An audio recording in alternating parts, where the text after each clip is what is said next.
मुलांनो, आज आपण लहान मोठेपणा संख्यासाठी चिन्हांचा वापर बघतोय. जसं की 8 आणि 2 या संख्येमध्ये लहान संख्या कोणती आहे? तर 2 आहे. मोठी संख्या 8 आहे. आता या संख्या दाखवण्यासाठी आपल्याला चिन्हाचा वापर करावा लागतो.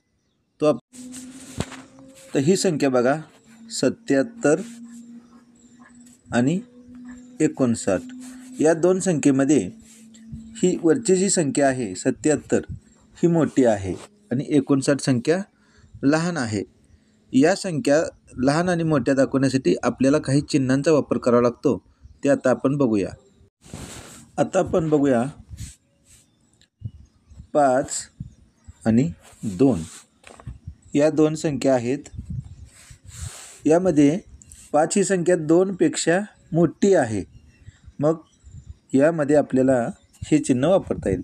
याचं वाचन कसं करायचं? तर 5 मोठे आहे 2 पेक्षा. आता दुसरी बघूया 2 आणि 5. आता या दोघांमध्ये मोठं कोण आहे? तर 5 आहे. तर या ठिकाणी आपल्याला असं चिन्ह काढता येईल, पण याचं वाचन असं करावं लागेल 2 लहान आहे 5 पेक्षा, असं आपल्याला त्याचं वाचन करायचं आहे. आता आपण या दिलेल्या संख्यामध्ये लहान मोठ्या संख्या ठरवूया आणि त्याची चिन्ह टाकूया. पहिली जी संख्या आहे 10 आणि 9. या 10 आणि 9 मध्ये 10 ही संख्या मोठी आहे 9 पेक्षा, म्हणून आपल्याला अशा पद्धतीचं चिन्ह टाकता येतं. आता ही तर 9 आणि 10 या दोन संख्यामध्ये 9 ही संख्या लहान आहे. 9 ही संख्या लहान आहे 10 पेक्षा. या वरच्या दोन संख्येमध्ये आपल्या लक्षात असं येते का पहा, 9 लहान आहे. जी संख्या लहान आहे त्याच्या बाजूला आपल्याला असं एक टोक असलेलं चिन्ह, म्हणजे अशा पद्धतीचं आपल्याला चिन्ह लक्षात ठेवण्यासाठी सोपं जातं. तर खालची जोडी बघूया 5 आणि 3. 5 आणि 3 मध्ये 5 मोठा आहे 3 पेक्षा, म्हणून हे चिन्ह आलं. आणि इथं 3 लहान आहे म्हणजे त्याच्याकडे आपल्याला साधारण टोक असलेलं चिन्ह, म्हणजे 3 लहान आहे 5 पेक्षा, असं याचं वाचन करता येतं. 49 लहान आहे 50 पेक्षा आणि खालच्या संख्येमध्ये 50 मोठा आहे 49 पेक्षा, असं आपल्याला याचं वाचन करता येतं आणि चिन्ह पण तिथं टाकता येतं. मुलांनो, आता ह्या 3 संख्या मी इथं 3 दिलेल्या आहेत. पहिली जोडी बघूया 60 आणि 90 या दोन संख्या आहेत. या 60 मध्ये किती अंकी संख्या आहे? तर ही 2 अंकी संख्या आहे. ही किती अंकी आहे? 2 अंकी संख्या आहे. तर या दोन्ही 2 अंकी संख्या ज्यावेळी असतील त्यावेळी आपल्याला दशक स्थानचा अंक बघावा लागेल. याचा दशक स्थानचा 6 आहे, याचा दशक स्थानचा 9 आहे. मग यावरून आपल्याला लक्षात येतं आहे की 6 दोन्ही संख्या सेम आहेत. याचा दशक स्थानचा अंक 6 आहे, याचा 9 आहे, म्हणजे याचा लहान आहे. म्हणून 60 ही संख्या लहान आहे. 60 ही संख्या लहान आहे कुणापेक्षा? तर 90 पेक्षा. त्यानंतर दुसरी जोडी बघा 5 आणि 32 ही जोडी आहे. ह्याच्यामध्ये एकच अंक आहे आणि ह्याच्यामध्ये 2 अंक आहेत. मग एक अंकी संख्या आपण बघितलं तर एक अंकी संख्या 1 ते 9 असतात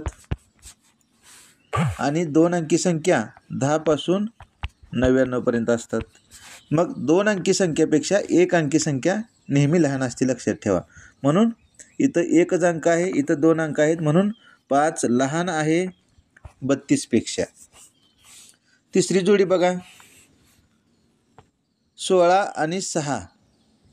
16 आणि 6 यामध्ये इथं 16कडे आहेत 2 अंक, ह्याच्याकडे आहे एकच अंक. मग 16 आणि 6 याच्यामध्ये एक अंक असणारी जी संख्या आहे 6 ही संख्या आहे लहान आहे. अशा पद्धतीने आपल्याला लक्षात ठेवता येईल की एक अंकी संख्या ही 2 अंकी संख्येपेक्षा लहान असते. आपण अशीच आणखी काही उदाहरणं बघूया. मुलांनो, आता आपण लहान आणि मोठी संख्या ठरवूया. बघा, पहिली संख्या आहे 721 आणि दुसरी संख्या आहे 589. आता याच्यामध्ये किती अंकी संख्या आहे ही? तर ही संख्या आहे 3 अंकी आहे. ही किती अंकी आहे? तर ही पण संख्या आपली आहे 3 अंकी. आता इथं दोन्ही 3-3 अंकी संख्या दिसतात. अशा वेळी काय करायचं? तर आपल्याला शतक स्थानचा अंक दोघांमधला शोधावा लागेल. आता बघूया आपण. याचा शतक स्थान आहे 7, ह्याचा शतक स्थान आहे 5. मग या दोघांमध्ये लहान कोण आहे आता? मग 5 शतक स्थान म्हणजे 500 आणि इथं 700 आहे. म्हणून 589 ही संख्या लहान आहे 721 पेक्षा. आपण असंही वाचू शकतो 721 मोठा आहे 589 पेक्षा. दुसरी संख्या बघूया आपण. 423 आणि 723. याच्यामध्ये किती अंक आहेत पहिल्या संख्येमध्ये? बघा, 1, 2, 3 अंकी संख्या आहे. ही किती अंकी आहे? ही पण 3 अंकी संख्या आहे.